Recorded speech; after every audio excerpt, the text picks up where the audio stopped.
Salut à tous. Alors aujourd'hui j'ai emmené Lilian sur les berges d'une gare d'eau qui s'appelle le Bassin Rond à Étrun.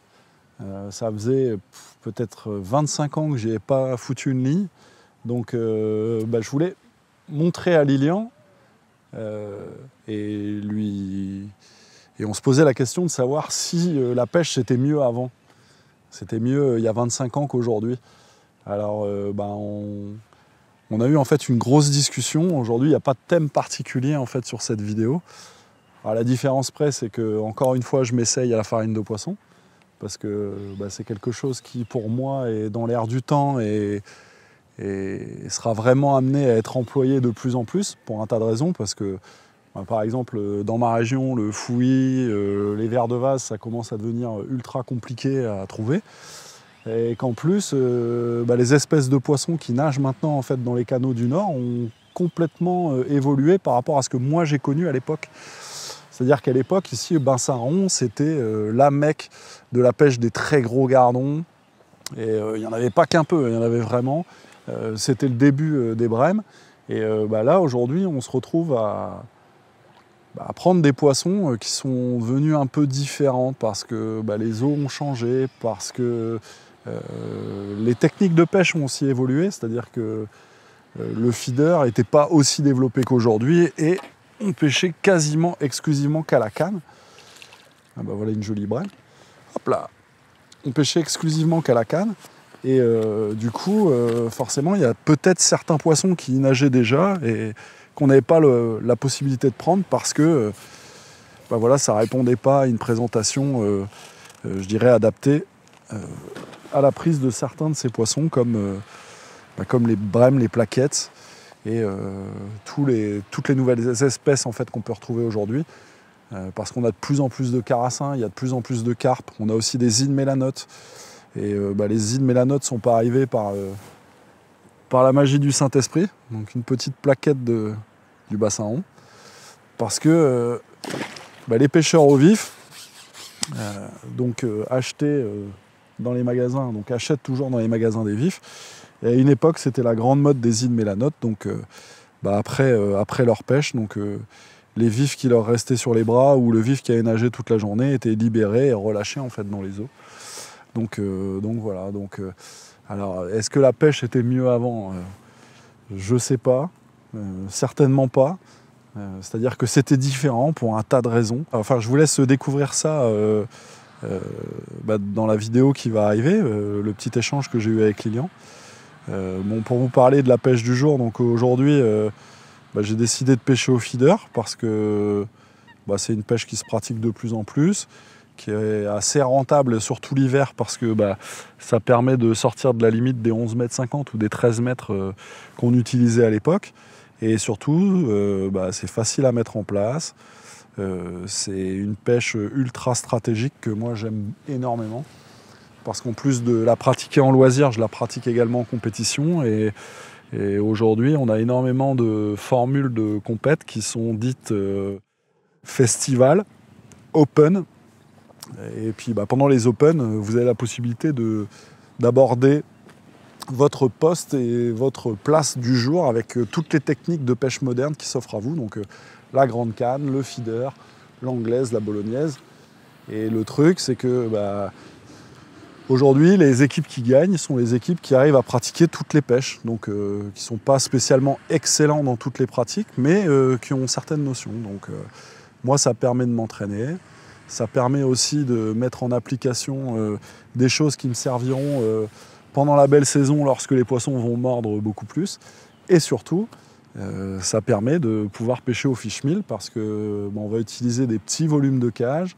Le fish meal, c'est quand même des amorces qui sont très riches, mais le fait d'utiliser des petites cages, on va apporter une toute petite quantité d'amorces.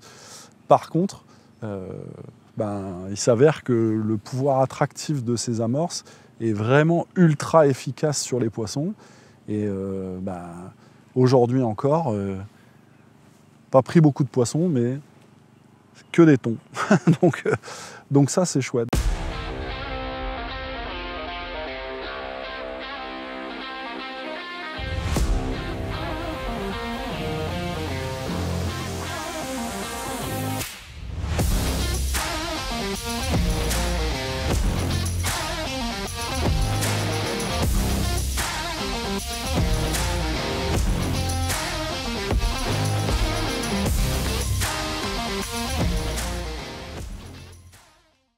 Alors aujourd'hui, côté amorce, donc j'ai utilisé de la Fishmeal Maggots, donc une amorce qui revient en force dans les magasins, comme la Worm. Donc c'est une amorce qui est composée avec des produits naturels tels que la chapelure, des biscuits et toutes ces choses-là, du fishmeal, plus de la farine d'asticot. Donc farine d'asticot qui donne une odeur assez particulière à l'amorce. J'avoue qu'il ne faut pas vous fier à l'odeur et vous dire « Ah, j'aime pas l'odeur », parce que ce qui ne plaît pas aux humains plaît aux poissons. Donc c'est une amorce qui est assez légère, assez collante, qui travaille bien et qui intéresse en fait tous les poissons et particulièrement les beaux poissons. Donc c'est vraiment sympa, une amorce vraiment très sympa qui a un volume une fois mouillé qui est assez intéressant. Donc là globalement, je pense qu'avec mes 2 kilos d'amorce Maggot, bah, je vais pouvoir faire au moins 4 parties de pêche parce que bah, aujourd'hui, je ne pense pas avoir utilisé 1 litre d'amorce. Donc ça, c'est ultra intéressant. Encore une belle touche. Ça s'enlide à plein nez, lead mélanote.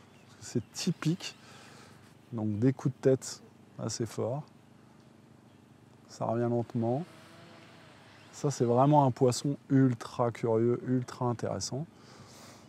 Et puis bah, aujourd'hui, j'en ai pris quelques-uns et je crois que l'odeur de la farine d'asticot plus les acides aminés, ça les intéresse vraiment et ça me donne beaucoup d'idées pour des pêches à venir avec Lilian dans des endroits où je sais qu'il y a des ides qui nagent.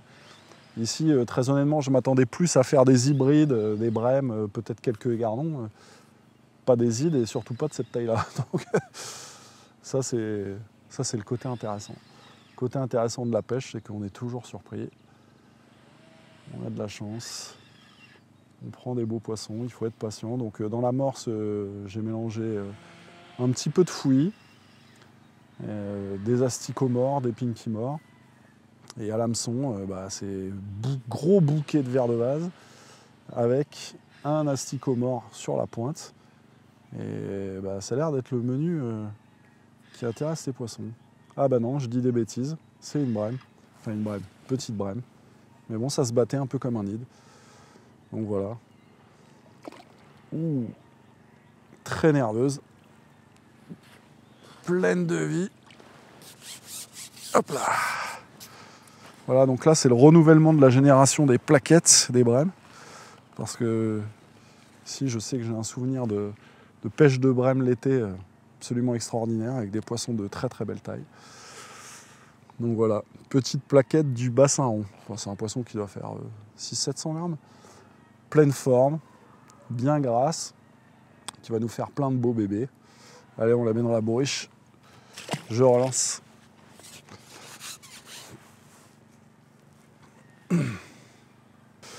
Bon allez, moi je continue la pêche parce que on a de la chance, il fait un peu sec maintenant. Et puis je vous laisse découvrir l'échange très intéressant que j'ai eu avec Lilian à propos de est-ce que la pêche c'était mieux avant.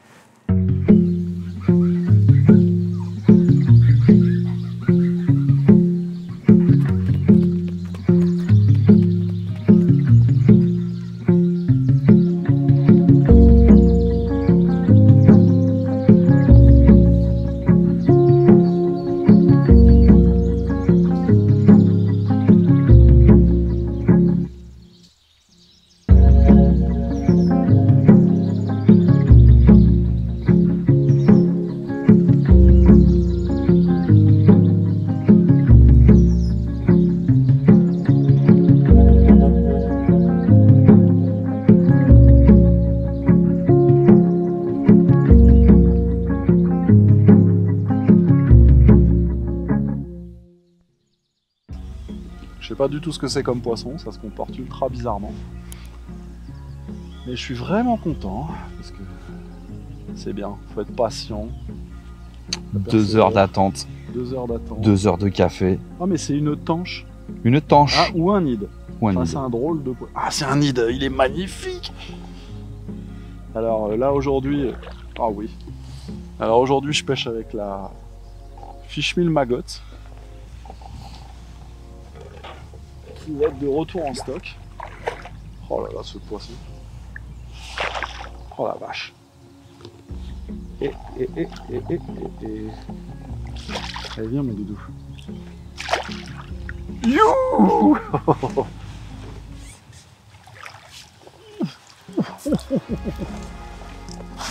Oh la vache. Et donc, là c'est plutôt pas mal. Pour un premier. Donc voilà, le fish meal ça intéresse tous les poissons. Bon, et en plus les protéines d'asticots et les acides aminés aident à faire rentrer des jolis poissons. Bon, bah voilà, de toute façon on sait tous, hein. Les ides et les asticots c'est une grande histoire d'amour. Premier de la journée, il n'y a plus qu'à enchaîner. Un premier de la journée et sacré poisson. Oh la Ah ouais, vache. il est pas petit. Hein. Ouais, donc là par contre, là ça va être opération à cœur ouvert. Voilà. Bon, on va le mettre dans la bourriche. Et puis on va voir si on a un autre. Oh la vache. C'est ça que c'est bon. Ouais. La patience. Ouais. Ça, Je crois que j'ai jamais vu l'épinoche. En fait, ouais, c'est un peu une gueule de chinchard. Bizarre. Et t'arrives à reconnaître les mâles et les femelles avec la couleur. C'est assez rigolo comme poisson. À mon époque, quand t'étais gosse, tu pêchais les épinoches, quoi. Ça je pêche à quoi, au flotteur? Ouais, Petit flotteur léger. avec des petits hameçons, des vers de vase. Puis à l'époque, il y avait des concours, c'était 5 points du poisson, 1 point du gramme. Et bah, soit tu prenais 3 épinoches ou t'étais capot, quoi. Je te rassure, hein, tous ces concours-là, après, je les ai rayés. T'aimes plus pêcher les épinoches? Non, ah si, c'est bien quand t'es gosse, parce que Ça fait des touches quoi. voilà, puis ça tient longtemps dans une bouteille. Ah, c'est une autre époque. Hein. C'est ça. Donc bon, je constate qu'il y a toujours des épinoches Dans le quartier. dans le quartier. Mais bon. Après, il y a des ides maintenant, il y a des carassins, il y a des carpes. Donc il y a un tas de poissons qui sont venus un peu changer le biotope local. Donc ça a été réintroduit par l'homme. On s'est pas trop mal adapté. Mais forcément, un jour, on sera envahi d'ides. Alors c'est pas déplaisant, parce que c'est des poissons qui mordent été comme hiver. Ça se prend en leurre aussi. Mais bon, forcément, ça prend le pas sur les espèces autochtones comme les garnemons, les bronzes. Puis bon, bah, les carassins et les carpes, forcément. Hein. Maintenant, on a des étés à 35 degrés, donc ça se plaît. Il y a énormément d'herbes qui sont apparues partout dans les canaux, donc des grosses zones de frayère. Là, je parle comme un ancien combattant, mais Bah ouais, mais en même temps, ça fait combien de temps que tu pêches? 46 ans. Ouais, 46 ans, Ouais. bah, le milieu il a quand même vachement évolué en fait. Hein. Ouais, mais bon, c'est bien. Après, pour les jeunes générations, vont connaître une autre ère que ce que nous, on a pu connaître. Les vieux, parce que moi, je suis vieux. Hein. Bon, t'as encore quelques belles années devant toi, je te rassure. Ouais, non, mais après, c'est ça l'avantage de la pêche, c'est que tu peux y aller toute ta vie, quasi. Mais bon, ça veut dire qu'il faut aussi s'adapter aux nouvelles espèces, pas rester cloîtré avec ses œillères, évoluer. Pêcher au feeder dans le canal, alors qu'avant on pêchait qu'au flotteur. Et puis au niveau des amorces aussi, il faut passer un cap et Change un peu, ouais. changer un peu et utiliser des trucs qu'on n'aurait jamais utilisés il y a même 20 ans, ou même 15 ans, ou même 10 ans. Bon, déjà parce que ça se faisait pas aussi. Ouais, et puis pareil, hein, avant c'était du fouillis tout le temps, des vers de vase. Les asticots c'était un peu et on arrivait à trouver que des blancs quasiment. Je parle de ça il y a 20-25 ans. Les vers de terre, si ça servait pour pêcher les anguilles et les perches, mais jamais les poissons blancs. Alors maintenant, c'est sûr que dans dans tous ces plans d'eau, dans tous les grands gabarits, farine de poisson, vers de terre coupée, même les casters, c'est devenu un peu la norme. Et c'est bien parce que c'est plus facile à gérer, c'est plus facile à trouver. Là, on arrive tous à avoir un petit tas de fumier dans lequel tu sais faire 300-400 grammes de vers de terre assez facilement. Et puis ça prend les poissons. Et ça prend surtout les poissons d'aujourd'hui, quoi. Ouais. Donc les poissons d'aujourd'hui sont plus les poissons d'il y a 20 ans. Ni le matériel, ni... il y a plein de choses qui ont évolué. C'est sûr. Bon, après, il y a toujours des gardons qui nagent. Ouais. Il y a toujours des brèmes. Mais après, forcément, la taille des poissons moyens évolue. Donc, les gardons deviennent plus gros parce que ils sont plus rares. Donc, ils sont un peu plus vieux. Et aujourd'hui, forcément, tout le monde peut accrocher facilement à son palmarès un gardon d'1 kilo dans une saison, alors que il y a 30 ans, il fallait peut-être 15 ou 20 ans pour prendre un gardon comme ça. Aujourd'hui, ça va beaucoup plus vite, donc c'est plutôt chouette. C'est plutôt chouette. Ça change, mais bon, pas que en mal. non, ça change même en bien. Et puis c'est tout. Puis la nature est faite comme ça, elle s'adapte plus vite que nous. Et... Bon, en tout cas, le feeder dans le nord de la France et dans les canaux, dans les grands gabarits, ça nous permet aussi de découvrir des espèces de poissons qu'on prendra jamais à la canne. Là, pour l'instant, à chaque fois qu'on est allé à la pêche, on les a pas vus, mais pareil, dans ces canaux à grand gabarit, c'est maintenant aussi envahi d'hybrides. Donc pas des gros yeux, des hybrides, donc les croisements entre les brèmes et les gardons. Et là, ils atteignent des tailles absolument dingues. Les hybrides de 3 kilos, c'est quasiment légion. Puis l'avantage et le côté sympa avec les hybrides, c'est que ça fait vraiment des très grosses touches, c'est ultra puissant, ça arrive à te péter du 16 centième à la touche quasiment. Et puis c'est des poissons pareil, il faut adapter la stratégie parce que ça mord pas avec n'importe quoi à l'hameçon, ça mord pas avec n'importe quel type d'amorçage, d'appât, c'est assez sympa quoi. On peut vraiment se dire, surtout quand c'est l'été, aujourd'hui je vais spécifiquement cibler les hybrides. C'est vraiment sympa comme pêche. Bon là en fait aujourd'hui je cible ce qui a bien envie d'être ciblé. Ouais. Mais bon c'est intéressant. Là, comme tu me disais, on y va au doigt mouillé quoi. Ouais, on y va un peu au doigt mouillé parce que... Bon, c'est l'hiver. Il y a beaucoup de flotte, puis les canaux et la pluie, ça n'a jamais fait bon ménage, les grosses pluies. Parce que il y a beaucoup de routes. Donc ça a tendance à nettoyer les routes, toute la partie hydrocarbures, pollution, poussière, toutes ces choses-là, ça tombe dans le milieu naturel. C'est ça. Et fatalement, ça change en fait la couleur de l'eau, le pH, le taux d'oxygène, toutes ces choses-là. Voilà, mais en tout cas, heureusement, Dieu Feeder est venu jusqu'à nous. Ouais. Là, typiquement, il y a 20 ans... Déjà, on aurait vu plein de pêcheurs autour du bac. Là, on n'en voit pas. Et tout le monde aurait pêché à la grande canne. Là, tu pêches à la grande canne. Parce que le fond, il est un peu dégueulasse, ce que tu me disais tout à l'heure. Ouais, et puis c'est pas ça. C'est que, de toute façon, l'avantage avec le feeder, c'est que t'as pas de limite dans la distance que tu peux atteindre. Donc, après, quand tu pêches l'arbre d'en face, c'est la limite quand même. Mais... Oui, mais ce que je veux dire par là, c'est que avant, on était limité avec nos cannes de 11,50 m ou de 13 mètres pour ceux qui avaient la chance d'avoir des 13 mètres. Et donc ça s'arrêtait là. Si les poissons passaient pas en fait sur cette ligne d'eau, tu prenais jamais rien. Et là, c'est typiquement le type de journée où si tu pêches à la canne, pour moi, t'es capot. Parce que déjà, on aurait mis beaucoup trop d'amorces, alors que là, je dois être à 1/4 de litre. Ce qui est pas beaucoup, mais ce qui est suffisant en fait pour prendre un poisson qui va passer dans le quartier et qui va s'intéresser à ton appât sur l'hameçon plutôt qu'à ce que tu vas mettre dans le fond. Et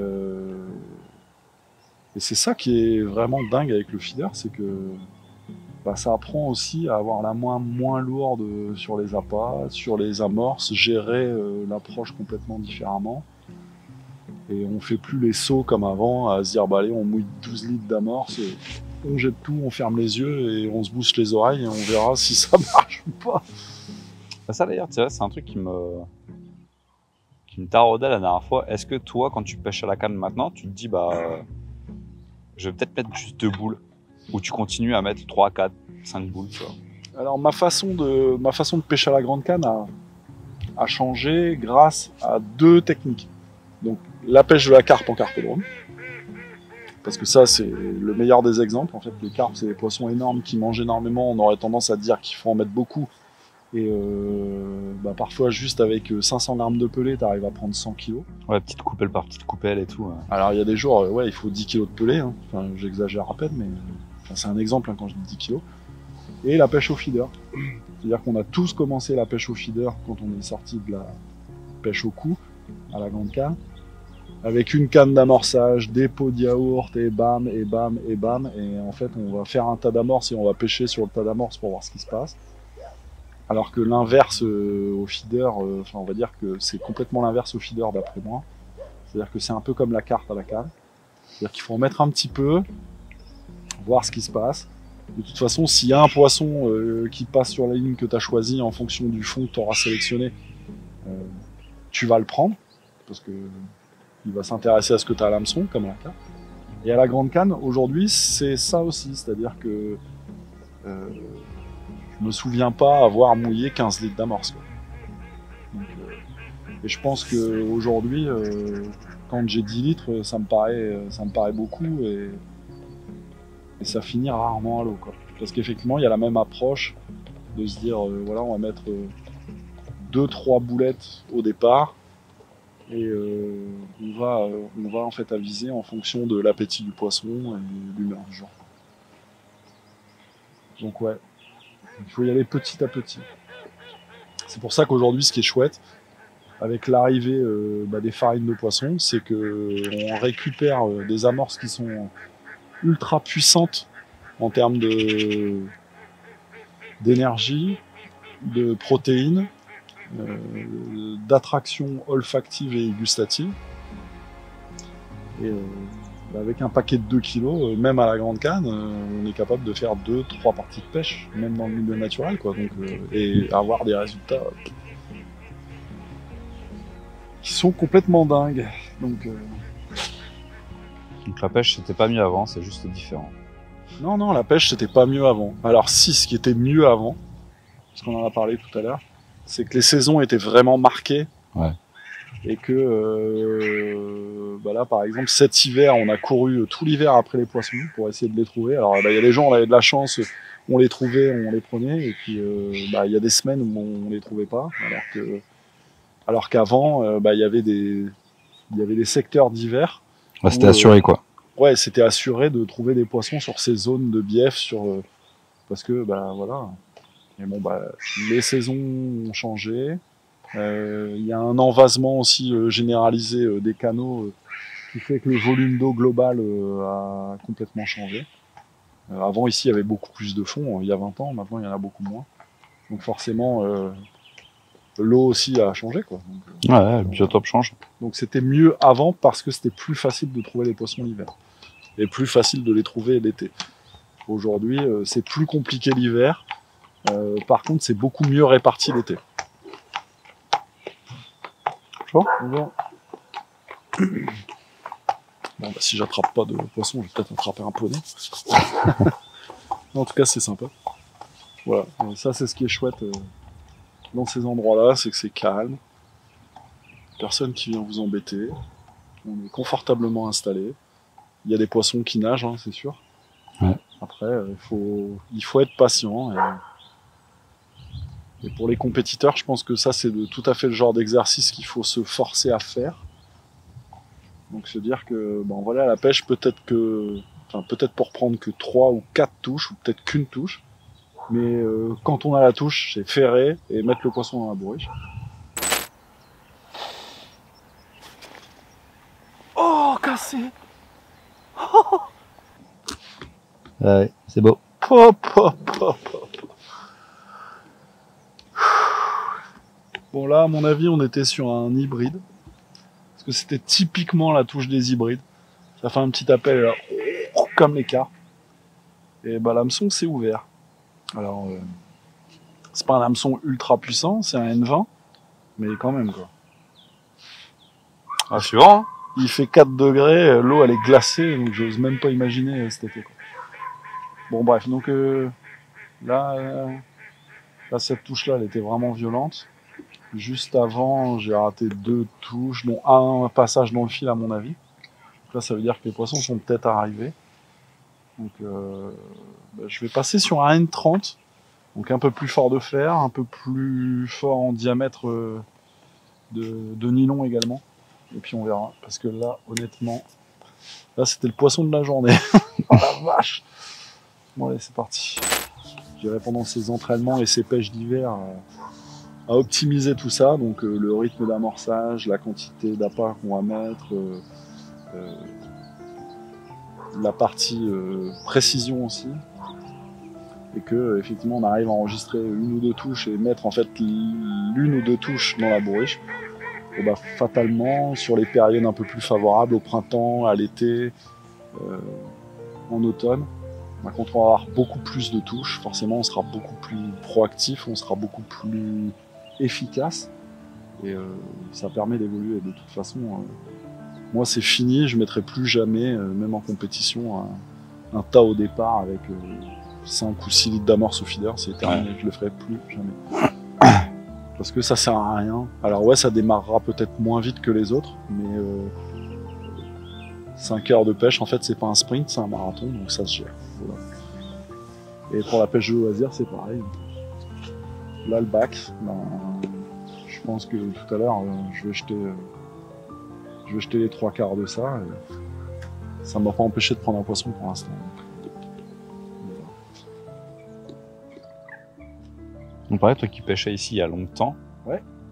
Du coup, est-ce que si tu reviens par exemple à la canne ou un truc comme ça, est-ce que toutes les zones que tu as fait pendant longtemps quand tu étais jeune, est-ce que aujourd'hui tu as une approche vraiment différente, justement par ton expérience compétition et tout? Bah là, elle sera fatalement différente, parce que ce que je disais tout à l'heure, les espèces de poissons ont aussi changé. Les dominances d'espèces ont changé. Ici, ça a toujours été typiquement un lieu où c'est toujours fait beaucoup de brèmes, mais également en fait beaucoup de gardons. Mais je pense que effectivement aujourd'hui, les brèmes, ça reste la dominance, mais au milieu des brèmes, il y a forcément d'autres poissons qui viendront s'intercaler, comme les carassins, parce qu'il y en a de plus en plus. Bon là, les ides, là c'est peut-être un poisson accident, mais il y en a. Donc ouais, je pense que ça serait différent. Déjà les choix d'amorce en fait seraient différents. Avant on aurait amorcé qu'à la main, là j'amorcerai qu'à la coupelle. J'aurais des vers de terre coupés, j'aurais des casters, du maïs certainement. Aujourd'hui pêcher avec un grain de maïs en plein été dans le Grand Gabarit, c'est pas ridicule. Hein. Au contraire. Parce que effectivement, les poissons ont grossi, la dominance a changé. Ouais. Bon, on attend le prochain. Vous faites un petit casse-dalle ou quoi? Ouais, le prochain ou pas. Ou pas, ouais. Mais bon, peu importe, je m'en fous. Malgré tout, c'est bien, l'approche est bonne. Même s'il y avait un seul poisson à prendre sur ces millions de mètres cubes de flotte, je l'ai pris. Je pense pas que ce soit le poisson du quartier. Non. Mais bon, après, il y a forcément des poissons qui nagent. Fatalement, l'hiver, les poissons ont un métabolisme ralenti parce qu'il fait froid, donc ils vont dépenser moins d'énergie à se déplacer. Là, ce qui nous aide en fait dans le déplacement, c'est qu'effectivement dans les canaux et dans toutes ces darses qui sont alimentées par des canaux, le déplacement des poissons est aidé grâce au mouvement d'eau. En fait, les poissons n'ont pas beaucoup d'efforts à faire pour faire quelques mètres ou quelques centaines de mètres. Et puis voilà. Puis après, ce qui a changé aussi, c'est que il y a la pression des cormorans maintenant. Donc, j'en ai vu plein ce matin en arrivant, il y avait une quinzaine de cormorans.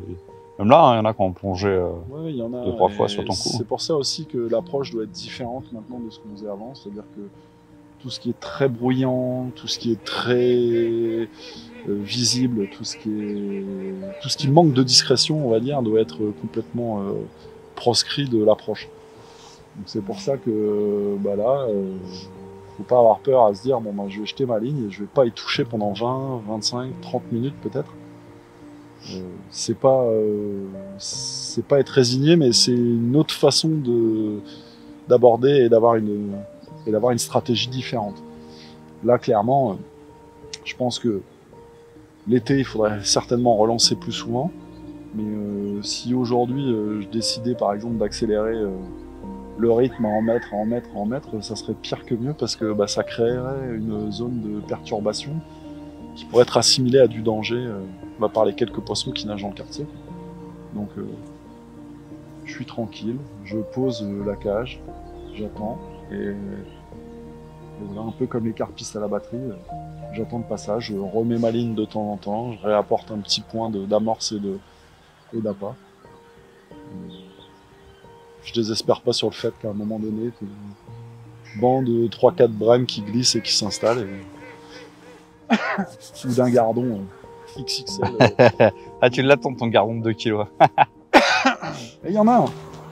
Mais voilà. Faut être patient. Donc là maintenant c'est sandwich time. Sandwich time. Tu sais, tu m'as fait peur en te levant, j'ai cru que tu avais une touche. Ah, j'ai peut-être eu une touche. Hein. Non mais là en plus là les touches sont timides. On est un peu sur ce qu'on a vu dans une vidéo qui va bientôt sortir où effectivement la présentation de la ligne par rapport à la tension de la ligne est ultra importante.